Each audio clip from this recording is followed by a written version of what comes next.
Hello, listeners. This is Lee Price. This is Will Ford from Football 365. And you're listening smartly to At the Bridge Pod, a Chelsea FC podcast, although I would describe it as the Chelsea FC podcast. Magical from Eden Hazard. Kai Havertz in the Champions League final. Ivanovic! In the middle, it's just behind him. But it's tapped in by Hakim. Matic with the ball driver. Matic takes the net off. Hat-trick hero. Cole Palmer wins an epic, sensational game. It's time for another episode of At the Bridge Pod, your number one Chelsea FC podcast. Coming up on this episode, it's time to review every single player linked with Chelsea Football Club this January. Here we go! Oh, welcome back everyone to another episode of At the Bridge Pod. I'm joined in the virtual room filled with lions. I've got Ollie. I've got Chris. He's brought his positive hat today. I've seen it. It's a big hat. Welcome everyone to the Friday show on a Friday. And of course, the question. What are you looking forward to this weekend, team? Oh, you already know I got fucking nothing. All right. Well, on that note, you might have wondered. my bloody hell, what is wrong with me today? My cat Tom has now officially entered the room. He's walking under the desk, ready to pull some cables out. He's ready to unplug, Mikey. Oh, he's here though. Ollie has nothing this weekend. Fuck's sake, man. Absolute shocker right now. Tom's got more planned than Ollie has. Yeah. Yeah. It's actually true. He lives a better life than me. Oh, come on, Chris. Help me out. I'm going to Chelsea Women on Sunday. Oh, nice. VIP. Oh, whoa. Whoa, hello. Very nice. Know, right? Don't say us that the pod helps you. No, it doesn't. Pod gets no money. No. The guy who helps me coach Melly's team, I'm going with him and his daughter, who Melly's quite good friends with. And he's paid for us to go VIP. Wow. Very So, nice. yeah. Honorary friend of the show there. Honorary friend of the show now, yeah. Oh, my word. Arguably even more prestigious. Friend of Chris. Friend of Chris. Very important, that is. and that is a very shallow pool. Right. You know what? There's no NFL on this weekend. So I'm going straight for time. The time for Mike's games of the weekend. What have I got lined up for you, listener? Of course, as always, all times a GMT, because I care about your scheduling struggles. I do. I care. So what are we doing? We're kicking off things bright and early on Saturday at 6 a.m. Set your alarms or just don't sleep. Top of the table clash in the A-League women. Melbourne City women versus Melbourne Victory women. I love a derby. This should deliver. Will I be up at 6 a.m.? Probably not. I don't even think if Chelsea were on at 6 a.m. I'd be awake. That is pretty niche. That's a work day for me, 6 a.m. I'm like, no. But talking of the women's game, Sunday, it's a footballing feast for you. So at 12 p.m, I've got Man City women versus Arsenal women, the WSL. I'm calling it the battle for second place. It's going to be a good game, though. But the party doesn't stop there, listener. No, it doesn't stop at all on Sunday, because at 5 p.m, we've got the Milan derby, AC Milan versus Inter. That's football heritage, as it should be. Then, 7:45, it's Roma v Napoli. And if you think, you know what, I want something else. Maybe I want a double screen at 7:45. Marseille v Lyon. Right at the same time. Just multitask. Games on this weekend. There is actually, you know what? Gosh, strap in. Cancel your plans. Tell everyone to fuck off. Because I'll cancel my plans. Really... Don't worry. Ollie has already cancelled his plans. He already knew. I cancel my plans in advance. Oh my word.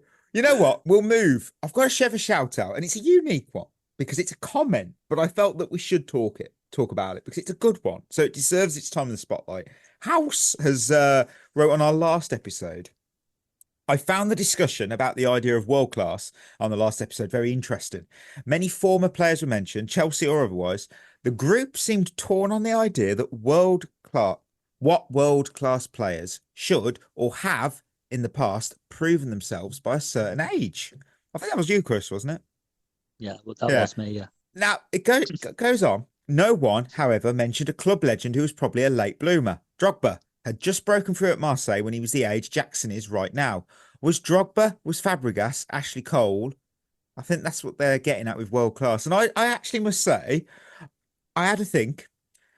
Didier Drogba was a very good example because as I know some say he was top class, not world class. Now, I'd say in 06, 07, he hit his prime and he showcased his talent, and he was also named in the FIFA Pro World 11. That kind of says something. You know, whether you believe in these votes or awards, if you're in that 11, there's only 11 spots. He was in it.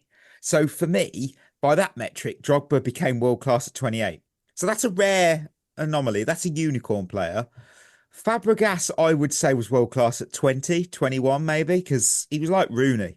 I felt he Yeah, peaked so yeah, he was. early. So early. He And was Ash, he, yeah. he was playing in Arsenal's first team at like I was gonna, 17. So Yeah. Fabregas was so good. He peaked twice.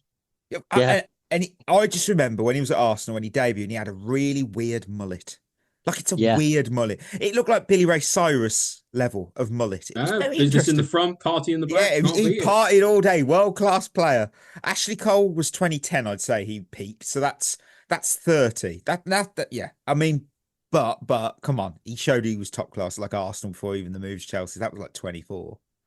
That's kind of how I see it with all them. But He I he think the played thing left is back in the Invincibles, right? yeah, he was in that team. Yeah, and that was in like what 2003. Something like that. Yeah. He was a very Yeah, good player before I'd that. argue it was world class then. Yeah, Mm. I think the thing is, and I think what Chris might argue is that exceptions don't prove the rule. You know, in that way, like it just because players can bloom late doesn't mean most of them don't. Mm. Yeah. Mm. I mean, I'm looking. I stand by the point that players who go on and be real world class players generally are already playing at a consistently high level by the time they're 21. By the way, I just want to point out that in that team, they had Pascal Segon, so he was as well world class because he was invincible. But he didn't play, did he? Let's be fair. Look, it says here he played 10 games, 8 as a sub. So yeah, hey, what a player! Tell you what, that's a nice one to have on your CV, though, isn't it? Arsenal invincible. Yeah, you know what's ironic? David Bentley got a run out in that team as well in that era, so I'd claim that as a win. Yeah, Oh, he's about as much as an invincible as the kit man. oh no! I'd actually argue the kit man did more for that invincible season than he did. Oh, right, news. Okay, so it is the time of the week we check out non-transfer rumor news because that's going to be our main segment because we'd be screwed even though we're going to talk about some transfer news, so whatever. So let's see what you missed in the elevator of Chelsea news. Roman Abramovich dodged millions in tax with super yachts for hire scheme, and he might have to pay back £1 billion. The government is seeing none of that, I can guarantee you that. Chelsea could do some last minute deadline activity. Ooh. Christopher Nkunku is not open to a straight loan to Manchester United. If Chelsea do not land a left wing player, Tyreek George has shown enough promise that he should be granted more opportunities in the Premier League. And finally, as I burp, pardon me, I came across something really bloody interesting from Simon Phillips. But I'm going to read that in a moment because Keira Walsh, literally 4 minutes ago, is officially a Blue. What do we think? Chris, come on. That's exciting, right? Yeah, that is genuinely exciting. Like the Chelsea women's team make the people running the men's team look even worse. Shout out Paul Green. Like everyone involved in the women's team just do things right. And like, we've said it a lot that we don't really get excited about transfers anymore. And I've said it a lot. The reason is because we're always buying players who could be good, whereas Chelsea women buy players who already are very good. So you can get excited about it. Like, I think it's an incredible signing. She bolsters our midfield options. She's top class, winner, experienced, knows how to win the Champions League, which I think having as many of them in your squad as possible while we're trying to win that is what we need. Top class signing. To get her ahead of Arsenal as well is just a laugh. So, that was funny. Yeah, I mean, it's interesting how the women's game works because we heard that she'd put a request in, she wanted to leave, and there was another Barcelona player who I've totally lost who it was, asked to leave and go to Lyon, and it was just sort of like, okay. I was like, wow, But you know what? You know what? I mean, Keira Walsh. I mean, she's obviously won WSL title with City, 3 FA Cups.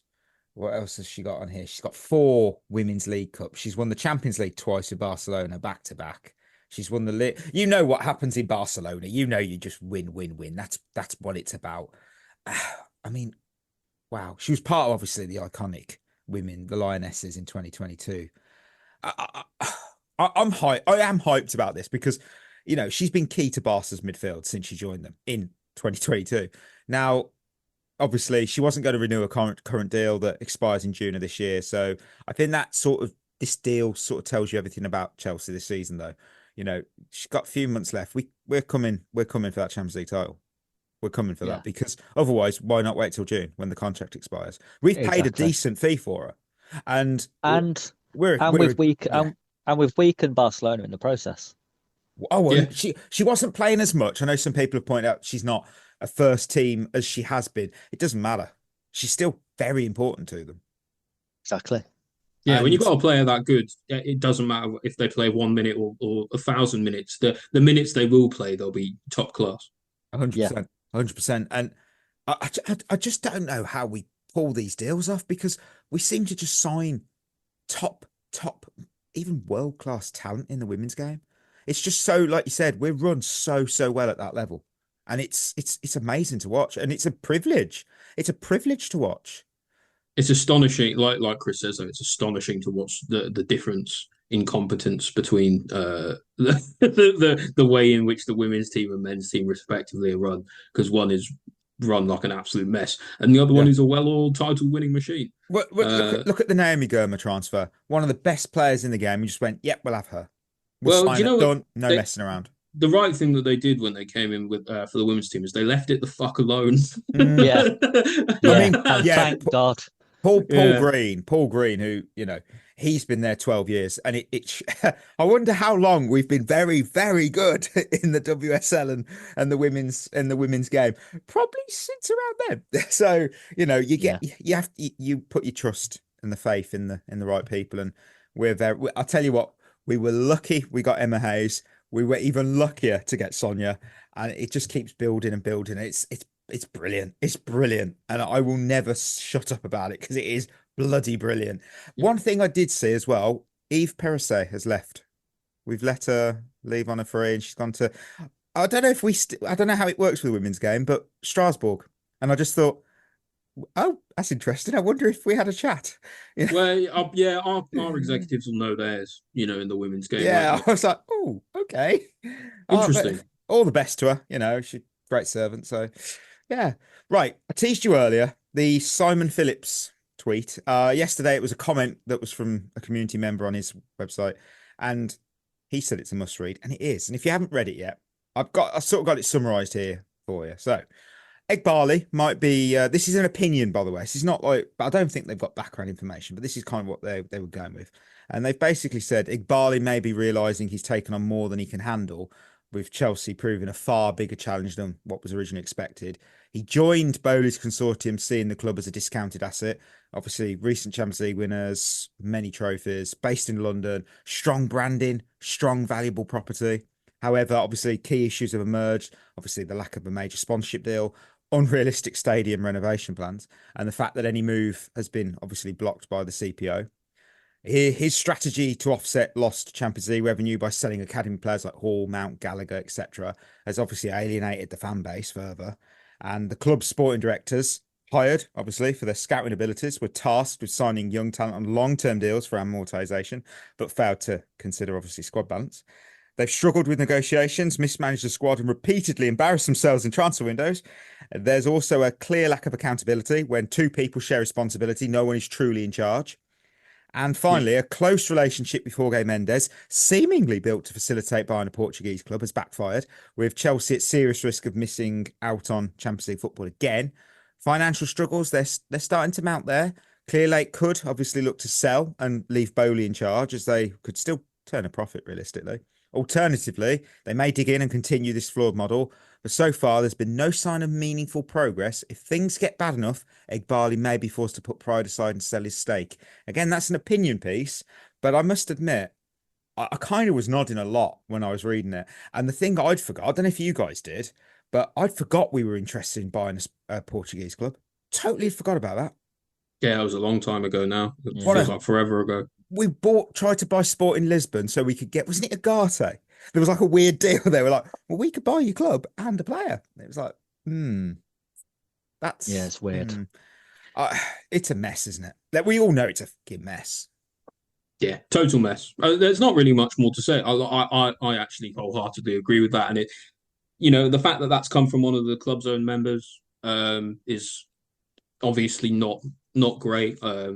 I think there's a difference at the top at the moment in terms of the strategy and the execution and the boardroom, and I don't know. It just feels like you got a lot of pieces. You almost like we've got a lot of pieces from lots of different puzzles that don't fit together. And it just I don't know. At the moment, whatever we're trying to do at the moment, I think we can all agree it's not working. Yeah. Yeah. What I don't understand is, so him now saying, "Oh, it's a harder job than I thought it was going to be." It's because you fucked it up right from the start, mate. Like, Yeah. you took over recent Champions League winners, serial winners over the last 20 years, won the most trophies in the country over the last 20 years when they took over. Just leave it alone. Yeah, I don't know. They came in and wanted to change everything, but why are you changing something that works? I don't. So they messed it up right from the get-go. From the very, very start, it fell apart, didn't it? And now they're saying, oh, well, all these things have happened. Yeah, because you did it. They're decisions you made. You made these decisions, and now you're moaning about the results of your own decisions. So it's absolutely bizarre. But at the moment, I really, really struggle to find something positive about the club. I, I didn't get all the hate, like, oh, the club was this obviously the squad was old when we won the Champions League. Not really. I mean, I'm just going through the ages now. They were around 24, 25. I mean, obviously Well, I was gonna say, losing they're Christensen still and Rudiger playing. was horrid. That was just a very one of our oldest players was Willie Caballero, and he was a backup keeper. But I'm looking again at the midfield. Mason Mount, Kovacic. I mean, Kovacic was towards mid-20s. But none of these players are old. They're just sort of no. 28 and just madness. It really what I mean, Giroud 34, you could argue there. But Pulisic, Abraham, obviously Hudson Odoi. Yeah, it's on that. Just Go on. doesn't wash. Oh, Just doesn't wash, does it? Like no, the I way just everything's been going with the club at the moment, it just feels like a lot of excuses are trying to be made from a lot of people trying to think that thinking that they know better than yeah. to upend a whole system that was literally a winning machine. Like you could not yes. have done it any better if you were trying to take it apart. And than the if they fact, had done it the way they've done it. Yeah, and I'll say about PR in a second because for this Friday show, we're just going to look at every player linked with joining and departing Chelsea this January. We'll be breaking down each one, giving a little unfiltered take, slapping a grade on it based on just how we think it would benefit us. I think that's a better way of doing it, really. Now, I've rounded up every player we've been linked with. I've probably missed half of them because that's just how January works. And there's probably about 3 players now already linked with us. So I've got a simple grading system. I've got great moves, so that's a no-brainer signing that just gets excited. Or if they were to depart, it's a no-brainer. Just get them off the books or get them alone, whatever. The shrug, I like the shrug, and Chris is an iconic member of this team with the shrug, and it's fine, nothing special, nah, and absolutely stupid. So it's the kind of deal that makes you question everyone involved. You could just point at our sporting directors. So. Incomings first. Now, I've prepped this. And I'm sorry, it's negative, but I've prepped this. Jhon Duran, he was linked with us. The PR out of that, by the way, that we have questions about his character and everything after we dropped. After trying to sign him for the last 3 windows. We knew this in the summer, but we were still interested. But now we're suddenly like, oh, we've got that's. I feel that was PR. And he's sort of forever been linked with us, and obviously now he's pretty much he's confirmed as far as I'm aware. He's off to Saudi Arabia, and I've got to be honest, and I was honest on the Discord, and I'll be honest on the show. I hate this move. I do. I hate. He's got so much talent there, and yet he is shrugging and chasing that money. And yes, I know many will point out he's about to get generational wealth for his family, and so financially, great move. I'm not going to be stupid and go, can't believe that. Financially, amazing, outstanding. But football wise, it's a dreadful move. And I'm almost selfish because I know he could become such a great player. And the reality for me is if you choose to play in a weaker league, which it is, let's be realistic, you're in a weaker league for a team that it just won't challenge you. You're never going to reach that full potential. And I've seen people go, yeah, but he could do 2 years there and come back. Look, he's 21. So the next few years are absolutely critical to his development as a top player. And if he still stayed in Europe, he gets that training, he gets that compete. It's the competing for me against top tier opposition, and it pushes you to improve. But obviously, if you take this route, don't be surprised if your career does stall, because I know people are saying he could come back, but we said the same about other players, and I'll say this: has anyone been linked with Ruben Neves? Has anyone been linked with Ivan Toney, Mitrovic, Gabri Vega? That's exactly the one that Laporte. hurts. Chris said it in our group. That hurts me the most because he had such a high ceiling, and I've not heard a single team go, they're linked with Vega. No, because you don't know what that year is going to do. You don't know. You just don't know. I mean, do you know what? Yeah. The whole generational wealth thing is a bit of a laugh as well. Let's be honest, right? Yeah, if he's going to be here, obviously he's going to make less money in total than if he's out in Saudi Arabia because it's all tax free. They're paying him a million quid a week or whatever. Yeah. But like at the end of the day, we're talking about footballers who are the 1% of the 1% of the wealthy.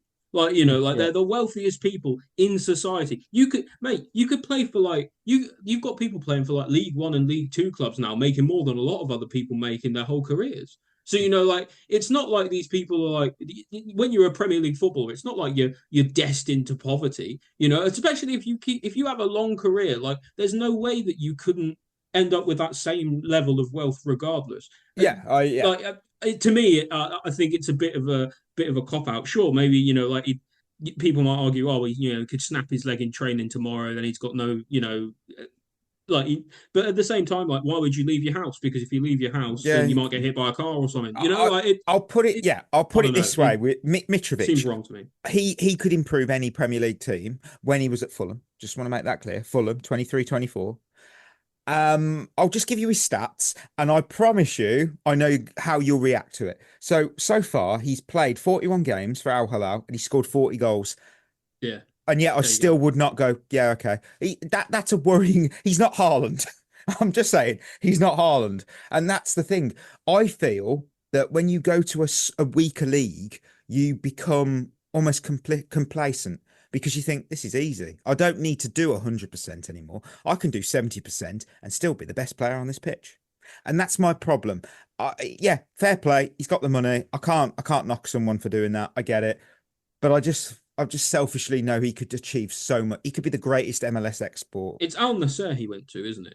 Yeah, he's with Ronaldo and Mane. I was going to say that's probably why. It's probably Ronaldo's made a big difference in that, because I don't know. I think a lot of people maybe would turn down the money if it didn't mean that they got to play with one of the best ever. So maybe there's something to that. Maybe anything, Chris, before we actually move to players that could maybe sign for us. It's a waste. Ollie's absolutely right. Firstly, we're talking about someone going and earning 300 grand a week, which I've seen some people saying, well, if you was in that position, you wouldn't turn it down. Well, of course I wouldn't. I wouldn't personally, no, because I don't earn anywhere near that. He was on 70 grand a week at Villa, though. If I was earning 70 grand a week, I wouldn't be crying, going, oh, God, wish I had more money. You know what I mean? Yeah, exactly. I've got too much money. Listen, he's not counting his pennies, is he? No.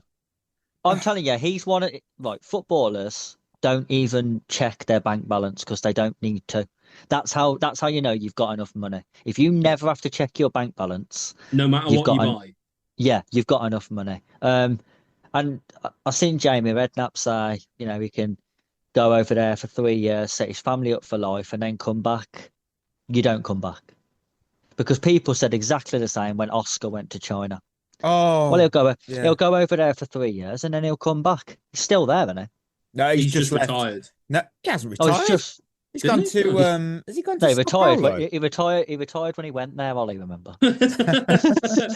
I'm sure he's at but he's at Sao Paulo.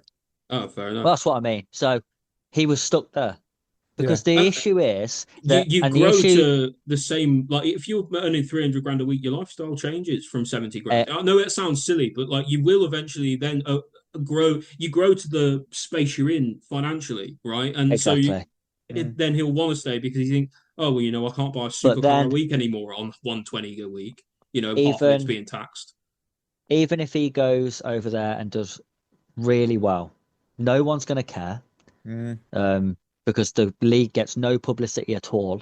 So no one's really going to give a shit how you're doing over there.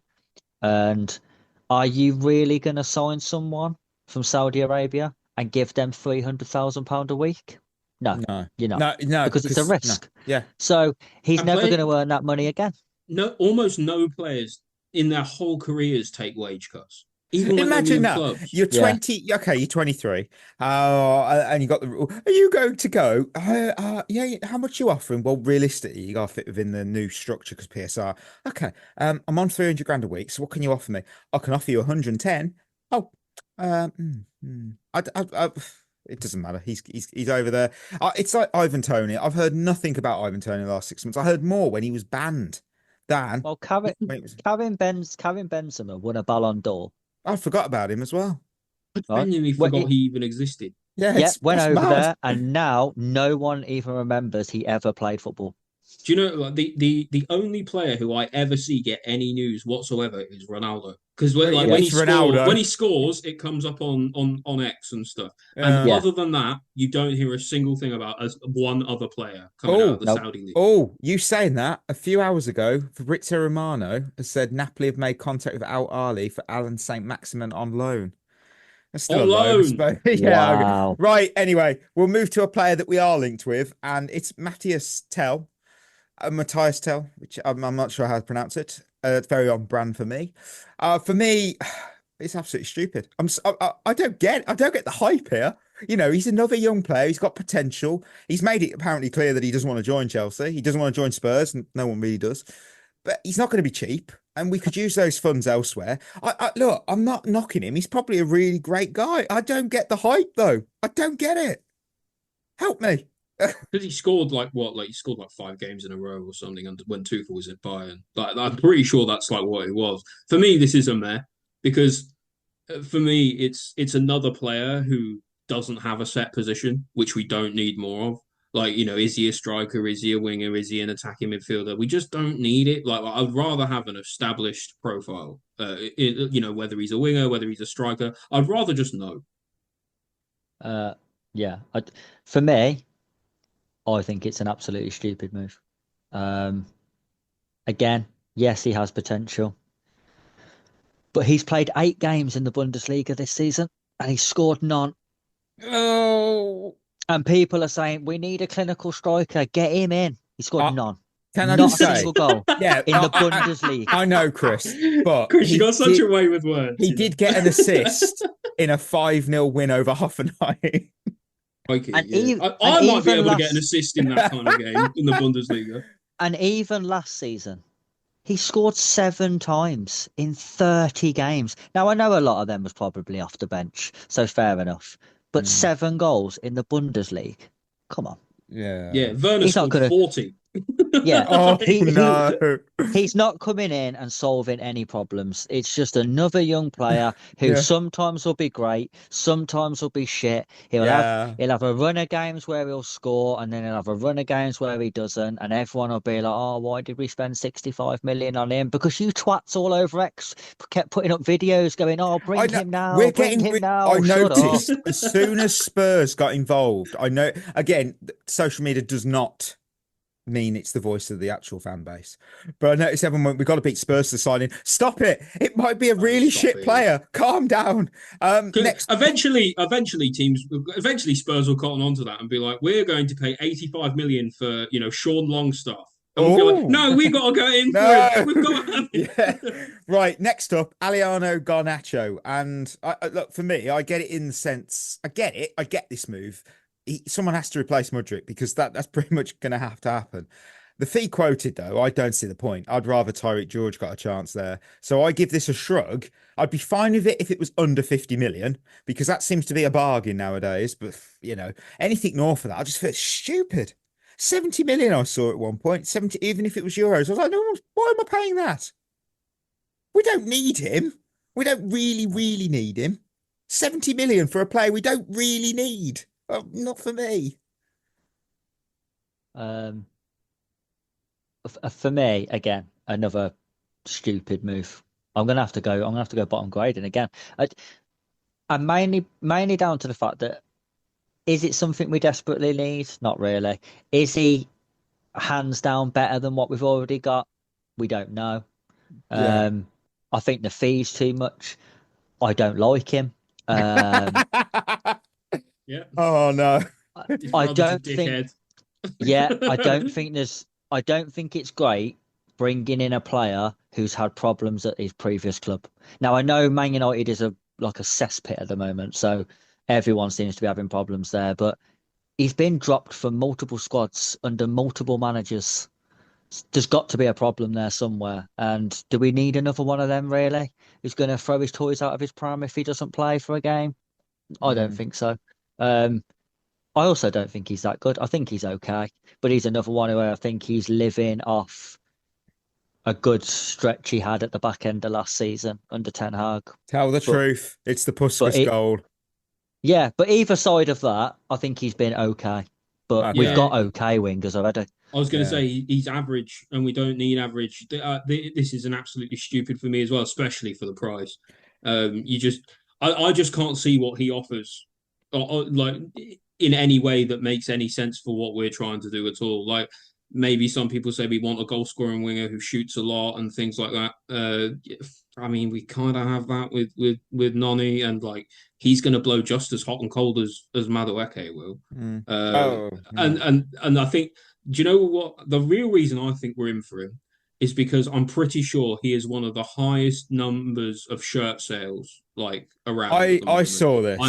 I think there isn't another. I think there's genuinely not one other reason other than the fact that he's under 20. Agreed. Under 22. The fact that we've gone for him, because it's just it goes to show that what these owners care about is at the bottom line. That's all that they care about. They just want to make the money, and that's it. They don't want to build a winning squad, because if they did, they wouldn't give a shit about shirt sales. I'm just looking. Garnacho made the top 10 most shirt. You get the idea. Shirt sales of last season. Yeah, that cannot be a coincidence. No, that is shocking as well. Well, who's buying Garnacho's shirt? I don't know. Have a word. Twat kids who have his haircut. That's who it is. Yeah, you're going to enjoy this next one. If you're tuned in, listener, for positivity, there is some at the end. I've gone through all the negatives. Get it out of the way. Denner, and you'll go, I don't know who that is. Well, he's a Corinthians left back. He's 16. He'll join when he's 18. I'm going to be really blunt here. Absolutely stupid. I'm so sick of these transfers, guys. It's the same old story. He's going to be. It looks like he's going to be done. It's another 10+ million pounds splashed on some random nobody who won't improve us for the now, but might make us a tidy profit in a few years. At this point, I feel like we're less of a football club and just a hedge fund with a training ground. It's like, what are we doing? It's like there's another young player coming in. I'm like, well, he's not. He can't join because of the rules for 2 more years, and it's just, oh, my word, I can't do these random 10 million pound players anymore. Yeah, Deno, that's probably what we should have paid for him. It's a shrug for me, because I don't think it would be a bad move, but at the same time, it's just not going to do anything, is it? Like, listen, of the 0.1000% one chance that he comes in and he's absolutely outrageous, 10 million is brilliant, right? For that, yeah. But no, we'll probably get our money back from him. I don't really care. If we didn't make this signing, if I genuinely had no clue what we were going to do this, my life would not change 1%. No. I just want to quickly say, Chris, if I mentioned this player maybe a year or so ago, Valentin Barco, who when he was at Boca Juniors, I was like, he looks quite a good sign. And then Brighton bought him. But Brighton have now loaned him to Strasbourg with a mandatory buy clause worth 10 million euros. Now, all I'm thinking is, I wonder there, just saying. Well, I don't understand. I would give this one a shrug as well because I don't really care. 10 million is a drop in the ocean, really. Yeah, But that is. Yeah, I see your point. he might be the second coming of Roberto Carlos. More Oh. realistically, he's going to be someone who we sell for 12 million in Whoa. 4 years' time. In 3 years' Uh, time to Torino or something. Yeah, that's it. But I am just fed up of us looking after the future when we haven't got a present. Yeah, So it's amazing, isn't it? It's like, do you know what it's like? It's like putting a bunch of hooks up in walls on the wall to hang the pictures you haven't taken yet, but the wall is falling down. it's the exact equivalent at the moment of building a conservatory on a house that's on fire. Yeah. This will drive up its value, will it?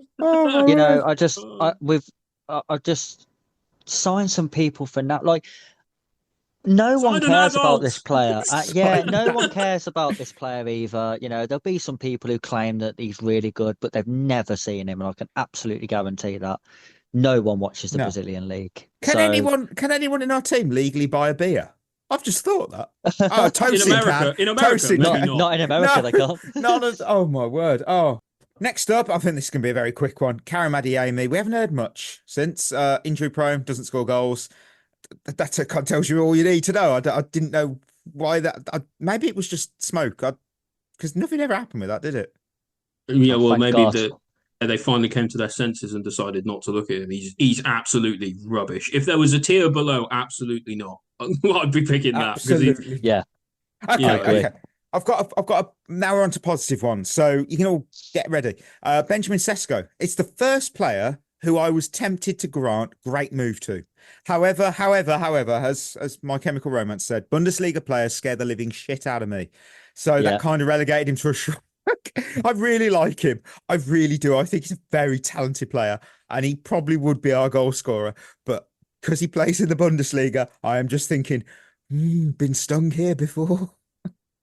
I have seen a lot about him and he has got a good profile. I think he's got a lot of good characteristics. I've seen people getting very excited about him. And I'd just like to bring up again, last season, Bundesliga, he scored 14 goals in 31 games, which is exactly the same amount that Nicholas Jackson scored in the Premier League. And apparently he's not good enough. Yeah. This season, he has played 18 games in the Bundesliga. He has scored 8 goals. 8. Not 18. Not 18. Yeah. For me, so you're going to have to hear me out here because I think this is an absolutely rubbish move. Because I don't rate him. People rate him on Twitter because he can hit the ball really hard. He really can. And everyone sees the videos of that and goes, bring ball striking, bring. And the reality is he's just not that good. And the reason I think that he's a terrible idea of a signing is he's the worst kind of signing, as in like he's just good enough for you to sign him for a lot of money and just bad enough that he won't give you what you need for the long term of being there, so you won't be able to get rid of him. So you sign it, it'll be exactly like Havertz. You sign him 70 million, 80 million, and then he'll be stuck with him until you can get a better striker, which I think, especially for the striker, you've got to go for someone who's absolutely ridiculously good, or you've got to go for the cheap, because if you end up spending the money on someone like Sesko, you're going to be laboured with him forever. So for me, it's an absolutely not. Okay, this one's a very quick one because it happened today. We were linked with, and you already know. So Evan Ferguson on a 6-month loan. Now, I just want to point out that last season he had a cruciate ligament tear, so he was out for 147 days. But he's had an ankle injury since Christmas Day, and he hasn't played. Why are we trying to bring? Why are we perfect for us? Like he could reach. I didn't know that. I'm doing a clear. I'm sorry, I don't mean to do that, but he does have potential. But he's been injured since Christmas. Why don't sign a player for 6 months who's injured? Do you know what? Until I was almost on board with this on loan because I thought we could reassess in the summer. If he's good, maybe we can sign him. If he's not, we don't have to. We're not held to anything. But you know what? If he's injured, fuck off. I do This not doesn't want make him sense signing. because then you've got to acclimatise back, obviously, from an injury naturally, No, and then you've sick got to of it. get Absolutely that not. doesn't make sense to me. I think it's a really silly decision. Yeah, and there was rumours there was an obligation to buy. If Brighton are putting in an obligation to buy for a player on loan, that kind of suggests where their head is with that move. So You know what? Do you remember when he had sort of his breakout season? And Yeah, he was very good. yeah, Brighton was quoting people 100 million yeah, when they was interested. I know he was linked to Tottenham, wasn't he, as Harry Kane's replacement? hmm 100 million they was quoted from Brighton. Well, because they knew I they knew they'd have the Kane money, wouldn't they? I bet Brighton now are wishing that they just said 50 million and sold him. Yeah. That's It's a key that's when example you actually yeah. in the Brighton model where like it's not quite worked out. Where like because now they're stuck with a player that they've recently said, oh no, you've got to pay 100 million for him, and nobody's going to go near that with a 10-foot pole. No, I mean we've obviously Brighton and Chelsea. Their history is Caicedo and Cucurella. We still paid a lot more than what we intended with them, and obviously we also bought Sanchez and we also bought. Don't mention his name. We don't talk about him anymore. We definitely bought him. But I think but they with always Ferguson, how can we have not learned that they play us like a fiddle? They always do. I Brighton are think very good at it. 6 month loan wouldn't be the worst thing in the world. Obligation to buy, definitely not. Wouldn't touch it. Yeah, an option to buy But would be all right, depending on how yeah, he did, I think. but just seems pointless because you're bringing in someone again who isn't fit. So Exactly. what's the Yeah. point? And then everyone's gonna put all their hopes on him, put him under so much pressure for a young kid who's a striker, and then when he doesn't perform, everyone will slander him to the death, and that'll be it. Like it'll take You're right. it'll take 2 matches. Right. One final. This is we've got what we've got. Andre Santos and Leslie Ugochukwu. I'm putting them together. Returning from their loans. Now, I think Santos would be stupid if we record him now. Let him finish that season. I said that from day one. Let him finish his season. Leslie Ugochukwu in the Southampton team. That team is doomed. They are going down, down, down. Just bring him back. Bring him back, give him valuable top tier minutes because we need a midfielder.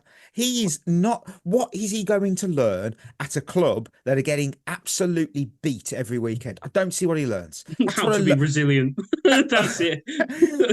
But that's the thing. You go on loan to learn, to improve. He's not going to do either of them things in a team doomed for relegation. No, he's also not going to learn that at a team where they don't have the fucking ball. Yeah, that is Come true. on. Like, how hard is it to understand? We need to send players on loan to places where they will get the ball a lot and they will be on the ball consistently, playing on the front foot. Like, he already knows how to defend. I've said this a million times, I think, on this show. He already knows how to defend. He's a defensive midfielder, for fuck's sake. Sending him on loan, like, honestly, it's like sending someone on loan to the Titanic. Like, what are you doing that for? It makes me so angry that we've done that. Right, Chris, anything before we go to outgoings? Thing is with Ugochukwu, I think I said this when the deal was announced, that it's exactly the same as when we sent Billy Gilmore to Norwich. Yep. Oh, yeah, Or Ethan Ampadu to Sheffield United. It's pointless. They're not going to learn anything. You know, he's going to come back in the summer to a team who plays possession-based football, having not touched the football for a year because Southampton don't have it. And having been relegated, so like his morale's going to be crap. Or worse yet, he's not going to give a shit, which is even worse because he knows he's coming back.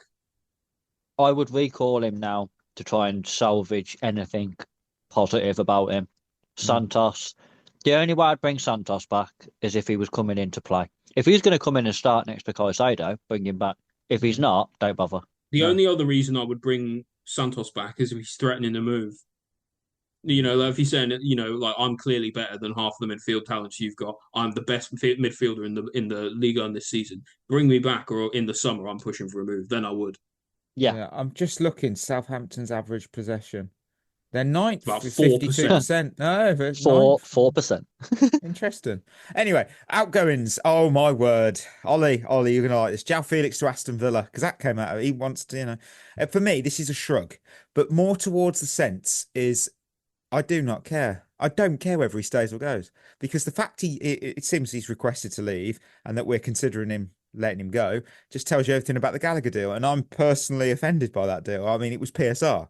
We got easy money on the books, but obviously we had to do Atletico a favour. We couldn't get Samuel Moradi on, so we went with Felix. Look, João Felix seems like a nice guy, but let's be real. The only thing, in my opinion, he's world class at is racking up expensive transfer fees, because his football ability, he's fine. He's quite good on the eye, but we've got plenty of fine already. We've already got a sports car, and you don't want one up front. Well, I saw it. I can't remember who they used. I'm sorry, I can't remember who the YouTuber was, and they said no one seems to know how to use João Felix. Maresca didn't. Diego Simeone doesn't. That's what can I say? And they're Emery? two very different managers as well. Yeah. Like within the types of style they play and how they do. And I think he did okay when he was at Barcelona. For me, I'm like you, Mikey. I think this is a shrug, because I've actually kind of grown to enjoy the little bits about Felix that you can like in his game. Like, I kind of just know who he is, if you know what I mean. I've come to accept who he is as a player, and that's fine. But I actually think at somewhere like Villa, he would actually do quite well. I feel like at a team where he can be that maverick player, where instead of being a piece in a larger machine, he'll do better. So it's a meh. I think part of the reason I wouldn't exactly love to see him go to Villa, because at the moment they're pushing for European football, and we need to weaken them if we can. But at the same time, I'm not really going to turn it down if they're offering us decent money for him, because he just doesn't move the needle enough. A lot of people in the fan base might be upset about that concept, but they like people saying, what. I've seen a lot of people say, I'm done with this project if they sell João Felix. And it's like, what's he done, though? What's he done to prove that, I can understand if they wanted to sell Cole Palmer, if they were going to sell Caicedo, if they were going to sell Cucurella, players who've actually provided and done something for the club. For João Felix, it's like, well, what have you done for us lately? Until he actually proves that he deserves to stay, he shouldn't. And you can't count Conference League goals because it's not a real competition. Chris, anything on Felix? I'd give it a shrug as well. However, I do think this would be one that would go one of two ways. Either he'd go there and continue to be João Felix and just go there and be okay, but not great, and no one would talk about it. Or he goes there under a good manager in a settled structure, finally unlocks his potential, and Villa end up finishing above us, and everyone talks about how stupid a move it was. That's a win-win, though, because the sporting directors then have another demerit against them, and they'll eventually get sacked for that. Another player. Go on. Just because I do think if there's one club and manager who could unlock João Felix, I think it is Emery at Villa. Oh, nice. Right, Axel Disasi. Now, originally I had to Aston Villa, but apparently we're blocking that departure now.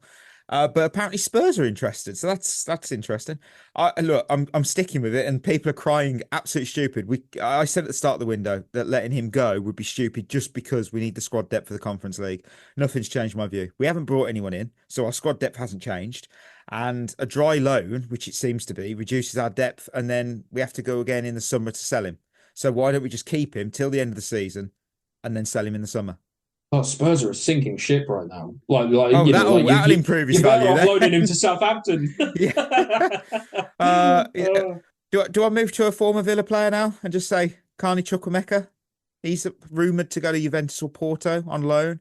I think great move, because on loan, I prefer him to go to Porto because he could replace Gonzalo Borges on the right, which is going to be difficult because, it's you've got 6 months to impress in another country, and that's always a difficult challenge to impress at a new club. But yeah, different league, different style. But Chris, what do you think?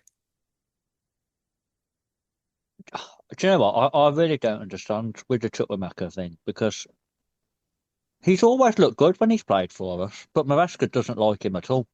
No. Yeah, I just don't get it. So, a loan without an option, in case he does well, or in case Maresca isn't here in the summer, I would put as a great move. If it has an obligation to buy, I'd put it down as a shrug. I don't think I would look back at it and think, oh my God, why did we sell him? But at the same time, I think it would be stupid to let him go permanently now. But would it, though? Because the way I see it is, I don't think they're going to sack Maresca. I don't think whatever happens, they're going to sack Maresca. And he has clearly taken against him. So he's not going to play. Well, Yeah, that's fair. I mean, if that is the case, and obviously only the people running the club know that, if they are going to stick with Maresca no matter what, then yeah, you sell him because there's no point in having him. Two more left because I can't put Castell on because that's pretty much done now to Torino. But talking of players we signed during that period, David Washington to Santos on loan. This wrote. was fuck me I've off, got Mikey. a sentence. I've got a sentence. I put the shrug. He gets to play with Neymar. That's a win for him. But other than that, it was a pointless signing from the start. Yeah, well, we've honestly signed him for 20 million from Santos. We've let him rot in the under-21s for 2 years, and now we're loaning him back to the same club. Why didn't we just leave him alone? Like, this is what I mean when I say this club is addicted to transfers. What on earth has that? What on earth has the David Washington move done in its entirety that has benefited us as a club? Nothing. Exactly. I've got this one down as absolutely fucking stupid. You think he could do a job? No, because why aren't we selling him? Why are we loaning him? Potential. Come on. He's never going to play for us. We are obsessed with doing this. Instead of just getting rid of a player who clearly isn't going to play for us, we kick the can down the road, keep loaning them out, and then we end up selling them for next to nothing because Chris, all of their loan moves have been shit. Let me tell you why. Because what do you get when you loan a player out? A loan fee. Oh. And what does that do? Lowers the amortization for a year. It's all about the chump change. It's all about the Benjamins, baby. It's all about the money. I'm so sick of this. Right. This one. I just was.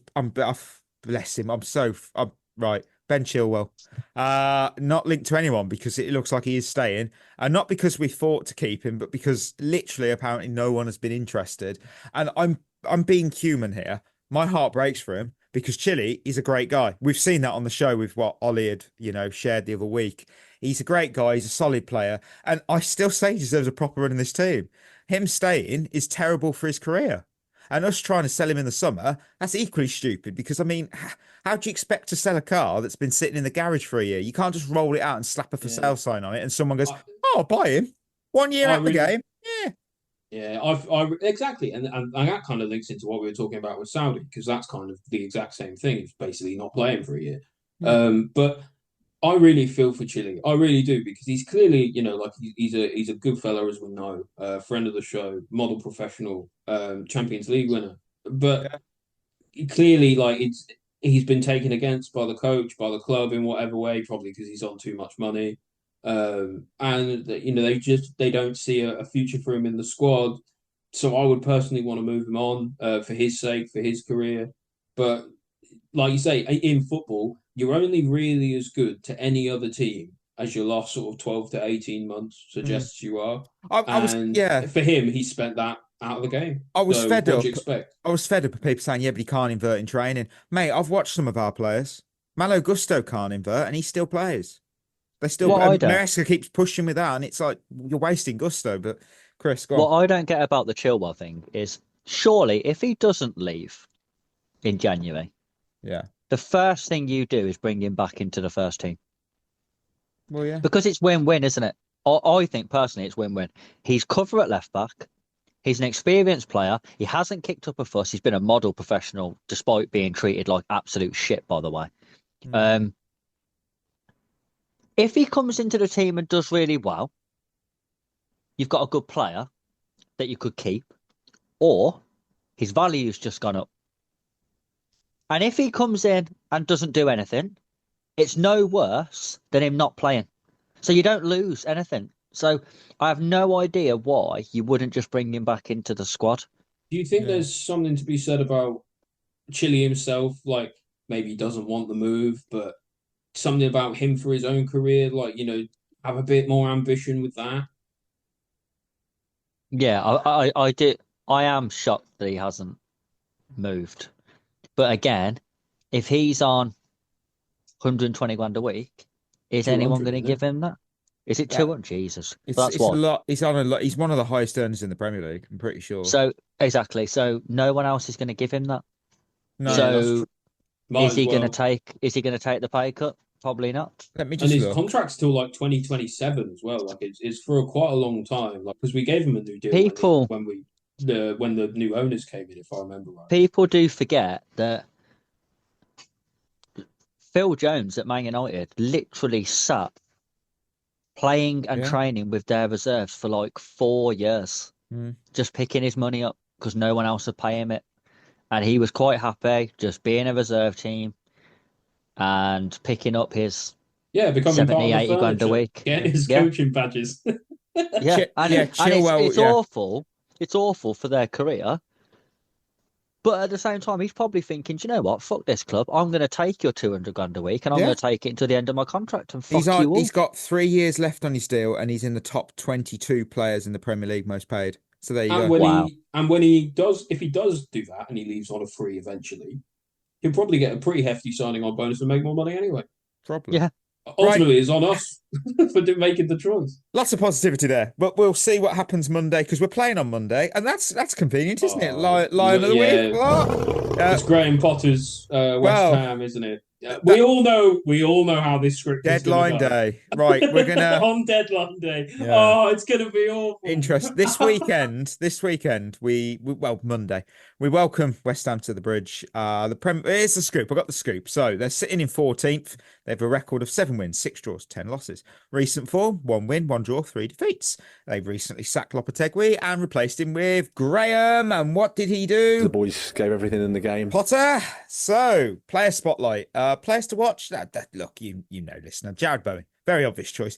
And I threw in there Aaron Wan-Bissaka because I think he's found his form since leaving Manchester United. So fair play to him for that. As well. He's quite a tricky player. I think he could cause us some problems. Yeah, that's true. The last time West Ham beat Chelsea at Stamford Bridge was a lot closer than I remember. I thought it was further than this. It was the 30th of November 2019, and of course it wouldn't be a preview without me telling you what was the UK number 1 hit when that last happened, and I'm really pissed off to say it was Dance Monkey by Tones and I. That's the second time that song has had a mention on this show. I hate it. I hate the song. And I had to say it again. It's time. It's a shit song, and if you like it, you have a shit taste in music. It's not a good song. It's not a good song. Right, it's time for our predictions. And I went early, and I'm really hoping this comes off, because if it doesn't, there's going to be a lot of boos at the first minute. I've gone, of course, who have I gone with? I've gone Jorgensen, which again, you like, really a goalkeeper. Mate, if he keeps a clean sheet, he's done well. If he doesn't actively like shit in his own hands and clap, it'll be a winner for me. Grabs the ball from a corner instead of punches it. Well done. Because I decided I would make Sanchez my lion in the last game, and we all know how that went, and we don't talk about him anymore. No, we don't. He let me down. Robert, you let me down. And so I will never be picking him ever again. He could become the best goalkeeper in the world. He won't. But he could. That's and if he did, I happen. would not pick him ever again. That won't ever happen. He's let me down for the last time. Do you know what? No, when I die, I want Rob Sanchez to put my coffin in the ground so he can let me down one last time. Yeah. That's what I want from him. No, I'm sorry. There's no shot. There's not a chance that Robert Sanchez becomes world class, even class. Right, who have you picked? Who's your lion? Oh, sorry, got a bit sidetracked there. I'm gonna go with Mark Yu. Ooh, what? I think with any luck, it will finally be the game where Maresca decides he has to try something different if it's not working for Jackson. Right now, listeners are thinking, this isn't a Conference League game, is it? What? Listen, I was just thinking exactly the same thing, that both of you have picked 2 players who aren't going to play. Well, no way. There's no way Sanchez plays. Come on. Well, I could pick someone. I could pick someone like Caicedo. Oh no, the wheel went with Disasi. What the? He's not going to play. Spin that again. Conference League game. Yeah, good. Feels like it. Come on, Chris, save us. He's playing against Potter. I'm going to go with Mark Cucurella. Oh, and Brighton themed. The wheel has gone with Caicedo in a sensible move. Won't play. No. It's. Guess we'll see, won't we? Yeah, I genuinely think Mark Yu could get some minutes off the bench, because I think there's a real chance. But I think there's a real chance that Nkunku is going to leave between now and then, and he's the only other striker we've got. So Yeah, he just won't. He just won't play one, mate. He'll put someone like he'll put Caicedo up front. Right. Yeah, he's an inverted striker. Quaresma's questions. So, oh my word. So, Jacob Fran, should we bring back Petrovic or look to sign a proven goalkeeper? We should have brought Petrovic back at the start of the season, mate. Yeah. He's a better honestly, keeper. Honestly, he's better keeper than what we got. He's Well, been we doing know. really, really well. And also, Petrovic proves that the whole data-driven shit was nonsense from the very beginning. Because there's not one single metric in the entirety of football that proves to you that Robert Sanchez is a more capable keeper this season than Petrovic. If we had any sense whatsoever, we'd have brought him back yesterday. Yeah. Right. Yeah. Agreed. Okay. This one, I've got two more, and this one I have to ask. JRMT1, do you think Cole Palmer will leave if we don't win a trophy in the next 2 years? I would say I would expect him to possibly be a little bit noisy if we're not in the Champions League. Yeah, I think it depends. If we're not in the Champions League for the next 2 years, no doubt. I think if we miss out on it this year and next year we're like nowhere near the top 5, or we're like doing what we're doing again, then why would he? I think trophies, maybe not. I don't know. Like you can scam a cup, can't you? And then does that really make it all that different? I think it's about where we are in the standing of a club at the time, and if we continue to just tread water and flounder like we have been, then yeah, you will. I think he might ask, but I don't think he'll go because he's on a 60-year contract. Who can afford him? Yeah, and he's got the contract. That's what it is. Who needs him so much that they would pay the £200 million you'd have to pay to get him? You'd say Man City, but the thing is they won't go back there. I was going to say they wouldn't take the PR hit to have to re-sign a player like we. The only team that would probably take a punt on that value would be a club in Saudi Arabia. That's being sensible, because no one's going to pay 200 million in Europe. Because Real Madrid don't need him. They don't do that though. Barcelona can't even afford the Sky subscription to watch him. That's true. Bayern Munich don't really spend massive amounts of money on players like that. Harry Kane was a unicorn again. Yeah. Here's a question for you. If a Saudi team offered us just stupid money, like 300 million for Cole Palmer, would you take it? Well, he's our best player. I know Caicedo is probably our best player right now. But the thing is, then I think if looking at us from an ownership point of view, you've just thrown the project in the egg on. It don't fucking matter. And that's a bad look. And I think they care about that. No, they don't care. They would do it instantly. Right. I wouldn't, because I don't think you can replace him. No, that's true. Right. Justin on Instagram asked, with Xabi Alonso being lined up for the Real Madrid job, 1, would you take Carlo Ancelotti back? And 2, what's the minimum? Okay. I kind of agreed with that. Instantly, I would take him back. 2, what's the minimum position Maresca has to finish to keep his job? I think he could finish 7th, and I don't think he'll get sacked. Yeah, I think he could finish as low as 8th or 9th and not get sacked. I really don't think they will. I think, but I think in terms of like the fans calling for it, I think anything under 5th. Yeah, I think it has to be 5th. 6th, okay, you could get away with, but it has to be equivalent to last year. Otherwise, what was the fucking point? Correct. Yeah. Right, it's time to wrap up today's show with the Lone Army Carousel now in full swing. Well, I say full swing. We've played, how many games we played? Played 4. Ollie's leading. I don't think I've won one yet, have I? Yeah, you have. You won the 3rd of Jan. Oh, did I? Oh, well done then. And right, so what's the category today? The category is Oi, Lido, he's offside. Lido, I want you to name me the top 20 players from the 23-24 season, Premier League season. That's important. With the most offsides, according to the official Premier League website. There are 21 to name since 4 were tied for 18th. So Ollie is winning. So I will give him the pleasure of going first.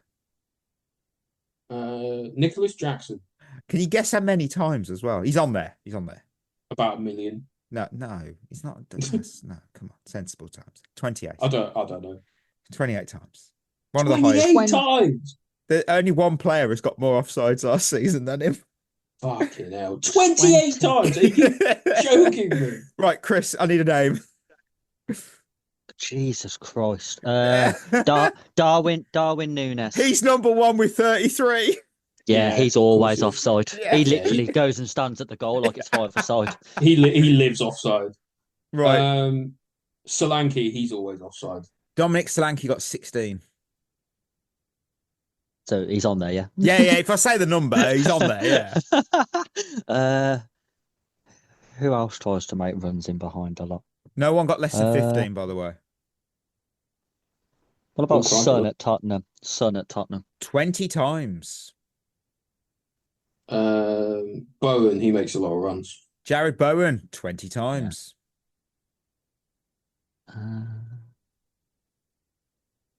Mateta? 24 times. That's a lot, isn't it? It's a lot, yeah. Salah? Sorry, what? Mohamed Salah. 17. Oh, well done, Salah. Luis Diaz, let's complete the Liverpool squad. 20. 20 You make a lot of times. 20 times. Calvert-Lewin. Calvert-Lewin, 24. Yeah, he lives offside. Yeah, true that. Isak? He has 17. Watkins? Watkins. Oh, yeah, he's got to be on there. 16. Kai Havertz? Yes, he's on there. 15. Of course he is. Yeah. Absolute shit. Jesus? Jesus, 16. One more than Havertz.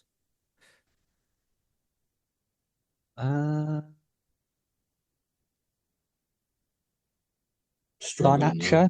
He's lazy. Alejandro Garnacho, 15 times. Should we keep with the Man United? Very quickly, breaking news. Cassidy has now got the Here We Go to Torino, 12.5 That is million. not breaking news. Yeah, well, 24, What a waste. 12 What a waste of that noise. 12.5 million for Chelsea plus 25% sell-on clause. Fuck you guys. Honestly, I couldn't even flinch. We'll continue with Man United and go with Hoyland. Oh, my man, he's on there. 15 times. They broke him, and now seeing them sign another Danish player scares the shit out of me. I'm like, don't like this. Please stop it. Great players. Trying to think of other forwards. You have 6 players left. You've done well. There's quite a few, yeah. Wissa. Visser, 20. Well, that's a lot. I'll go with Mbeumo. In Burmo. No. Chris, you could steal it. You could steal it. I really thought it'd be on there. Yeah, to be fair, he was going to be my next guess. So You've got 1, 2, 3, 4, 5 players. I forgot who we've said as well, which bloody doesn't hell. really doesn't help. You'll bring Ollie back in. I'll tell you who. Nottingham Forest. Oh. They said it. I Oh. was talking to a Forest fan and they said he's always offside. Oh. Alanga. Anthony Alanga with 19. Chris has done it, and I can't find the Well done, winning. mate. He's done it! Oh, To be fair, I've been saved there by having a conversation with a Forest fan. well, that's hey, fair So play. who's the real winner here? Friend of the show. You could have had 17 Simon and Dingra, 16 Mohamed Kudus, Hwang Hee Chan with 15, and the one that shocked me the most, Abdullah Decore with 21. No, I can honestly tell you, I wouldn't have guessed any of them. I was like, what? No. I mean, Adingra, I forgot existed. So I keep forgetting never would have Brighton's guessed play. Our sporting directors probably didn't. They're like, oh, I forgot Brighton Frankie player. Chan even plays for Wolves. Yeah, has he been injured? I don't know. I don't know. They've got Strand Larson playing there this season. Oh, he's a good player, but He's wasted. not. Yeah, well, He's not a good I player. don't care. Chris, you go level at the top. You got 2. Ollie got 2. Berth got 1. When Berth is on the show, he usually does do well. Usually, some listeners have said that's not true, but yeah, you know. Right, listeners, thank you, thank you for listening to the end of the episode. We're proud, of course, to remind you of our partnership with Head in the Game, the mental health charity using football to support wellbeing and community. Check them out, headinthegame.co.uk. Treat yourself well. We'll be back on Tuesday because we've got a Monday night football game, so that'll be enjoyable. And of course, Chris is going to let us know what happened in the Chelsea women's game, aren't you, on Tuesday? Well, we're going to win, yes, I aren't am. we? Obviously. Oh yeah, I'm looking obviously. forward. I'm We're looking going forward to invincible. I've told you. that. But, yes, confidence. I love it. Yes. And we're winning the Champions League. And we're winning the Champions League. Yes. Right, so that till us flipping heck. You've Till been that listening then, that's to the At the signing Bridge off. Pod, Yeah. a Chelsea FC podcast. Follow us on Twitter and Instagram by searching for At the Bridge Pod. And if you're listening on Apple or Spotify, leaving us a review is always appreciated.